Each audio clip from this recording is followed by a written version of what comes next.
Hello there, Dr. Dan Miller, Historical Solutions LLC, coming to you from the Columbia Club in downtown Indianapolis. That's Christ Church over my shoulder. 1857, I believe, is its date of construction. What you hear in the atmosphere is the music from the 1940s and 50s and some great stuff that's always playing here at the club.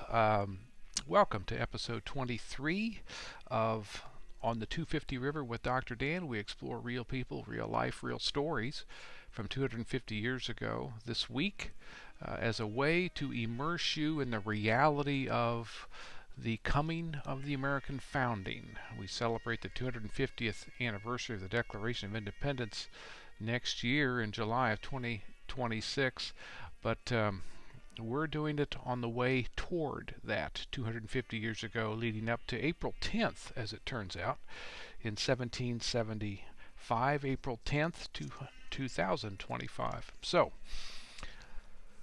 let's do a few things here to start us off. We want to thank our advertiser, thank our sponsor for this week's episode, number 23. As I said, that's William Shippen. William Shippen, famous merchant from downtown Philadelphia and the colony of Pennsylvania. Thank you for sponsoring this episode.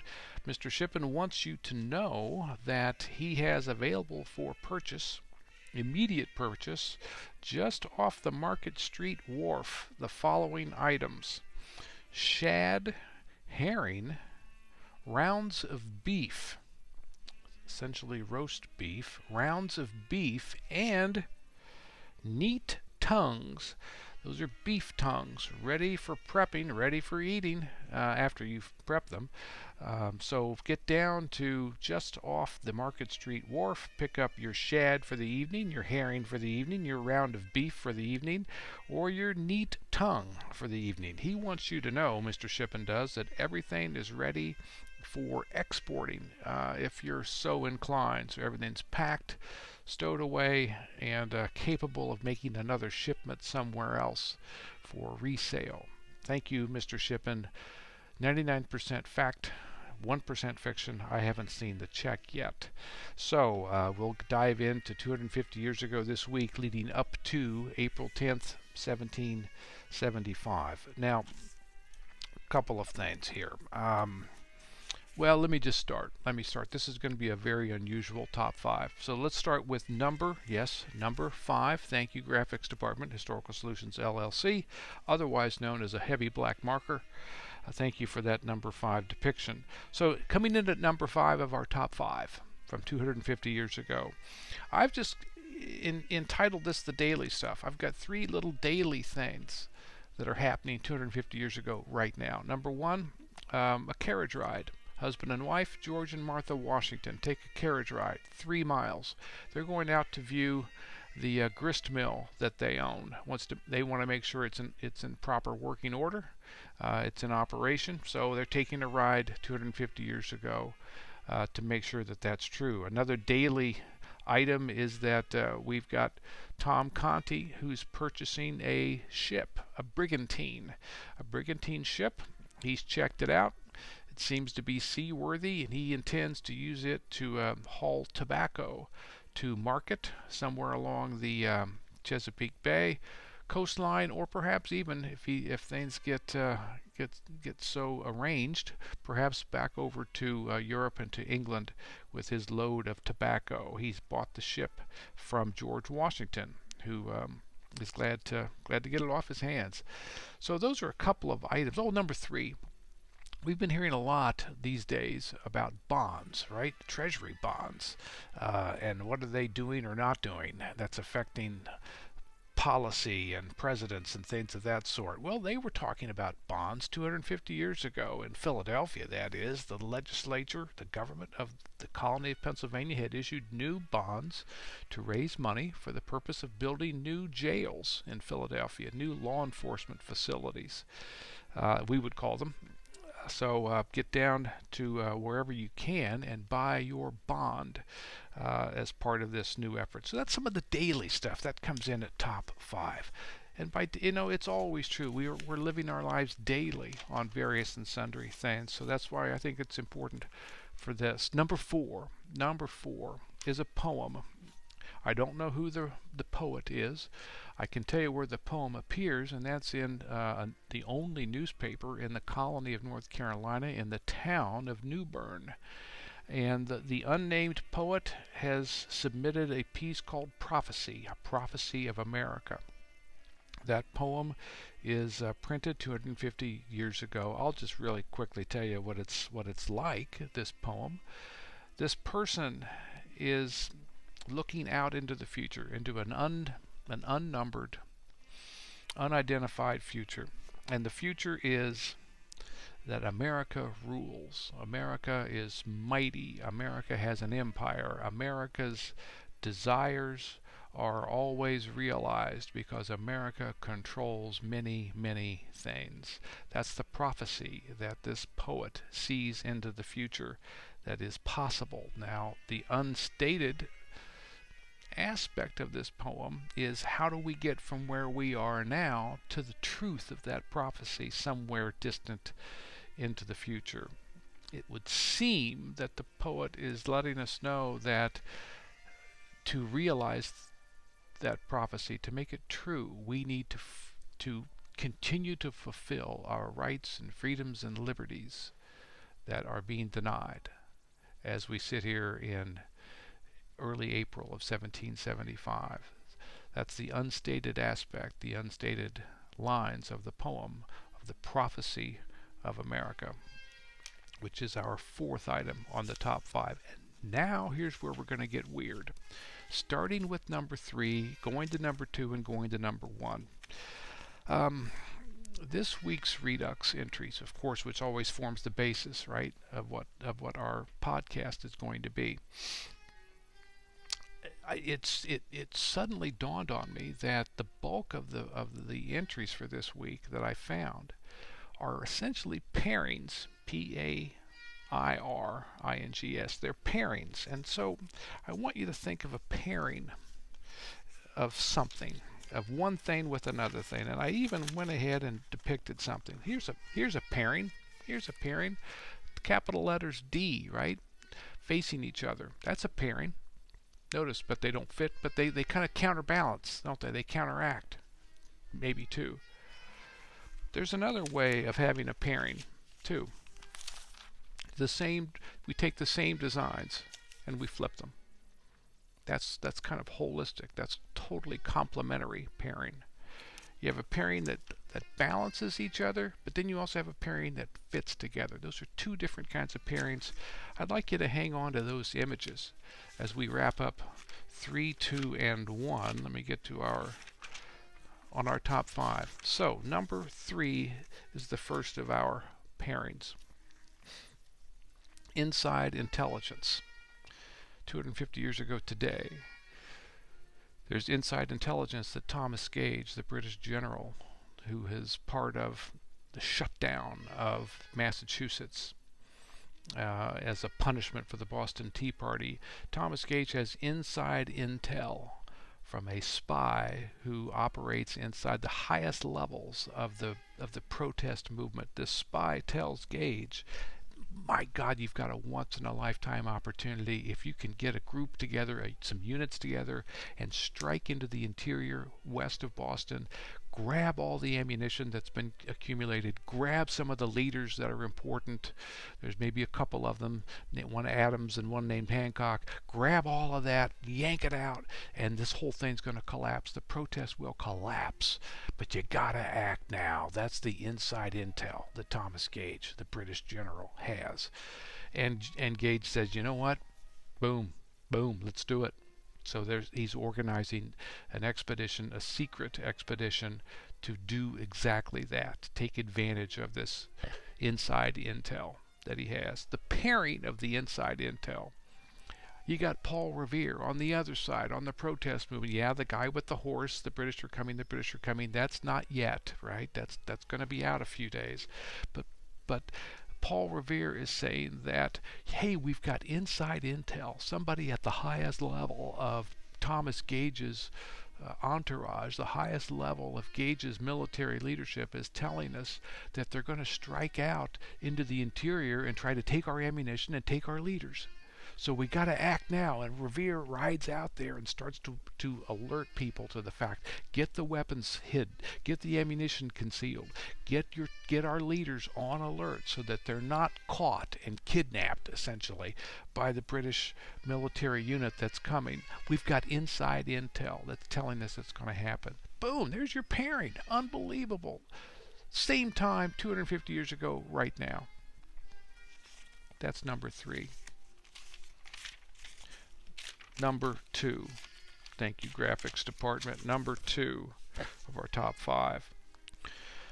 Actually, there is a group, 210 militia. They're a combination of militiamen and Minutemen from Rehoboth, Massachusetts. I think it's Bristol County, I think. But they decide that we're going to go grab 40 stands of British weaponry, muskets, ammunition, the other equipment. We're going to grab 40 sets of that and take it for our own use in the protest movement. So they do it. 210 guys, they do it peacefully, they do it silently, they do it secretly. In a way, it's kind of what Gage is hoping to do. But this group of 210 pull it off on their own. Now here's where this pairs up. Same time, the Provincial Congress of Massachusetts, that's been meeting in Concord, Massachusetts. It's about 105, 110 guys. They've been meeting to try to act as a quasi-government led by the protesters, a quasi-government to kind of keep public order going until this whole mess in Massachusetts is sorted out, until they can get Thomas Gage and the Redcoats booted out. The provincial government, or the Provincial Congress of Massachusetts, has been hanging on, trying to administer law and public affairs. Well, they've decided this week, 250 years ago, it's time to form a new army of Massachusetts. And they write out 53 different rules and regulations that this new army must follow. Pretty much all of it is personal conduct. And it starts with the fact that they need to go to church. That's Article 1 of these 53 articles listed. So on the one hand, we got our pairing, right? We got our pairing. So on one hand, we've got the 210 guys on their own. On the other hand, we've got the Provincial Congress of Massachusetts trying to start an army. The question will be, how do those two things mesh together? How do those two things mesh together? And then finally, number 1 on our top 5 list. Number 1, and yes, it's a pairing. And I got to tell you, I'm thrilled to be able to share this with you because I don't think you're going to see it anywhere else.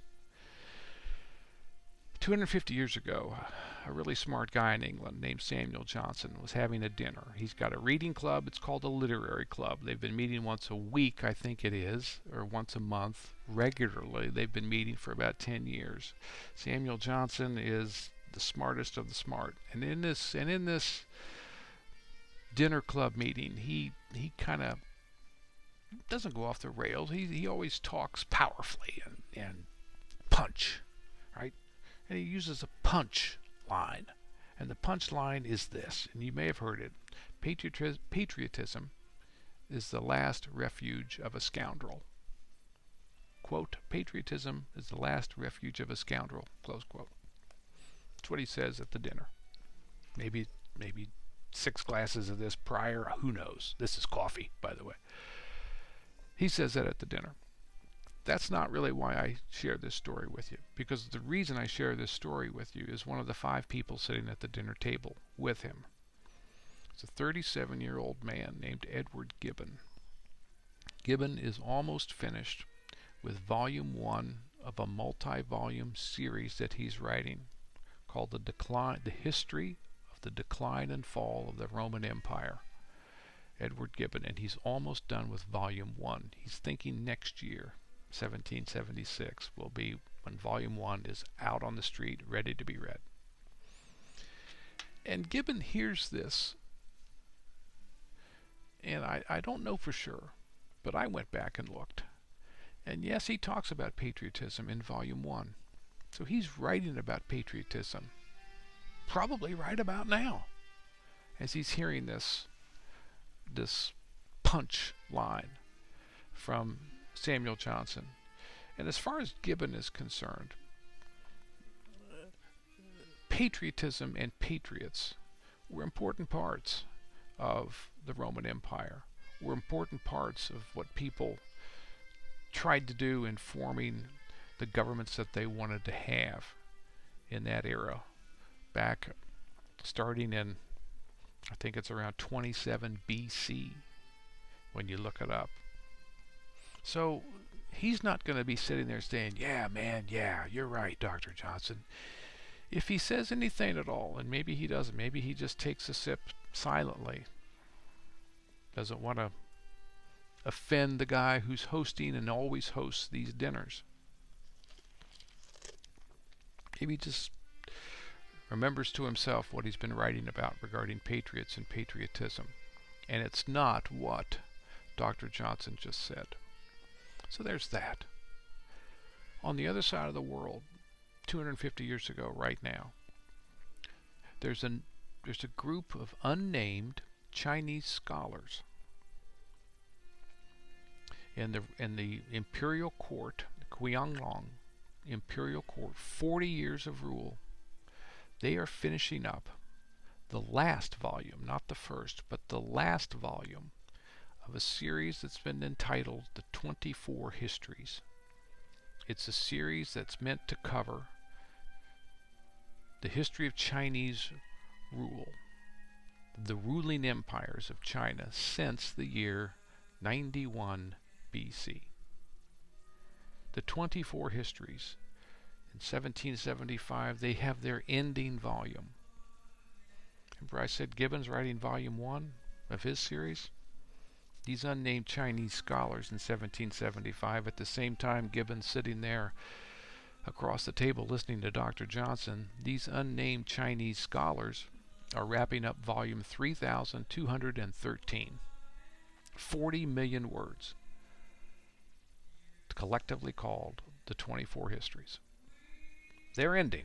They're not beginning. They're ending their series. Gibbon is beginning his. That seems to me to be more than just interesting coincidence. That's something that deserves thought and reflection.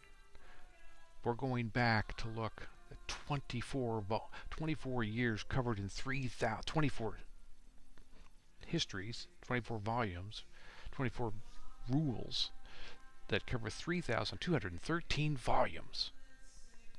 We're pulling that all the way forward. I'm Edward Gibbon, and I'm going back at almost the same period of time, around BC. And I'm pulling forward the lessons for our own empire that may be about to fall.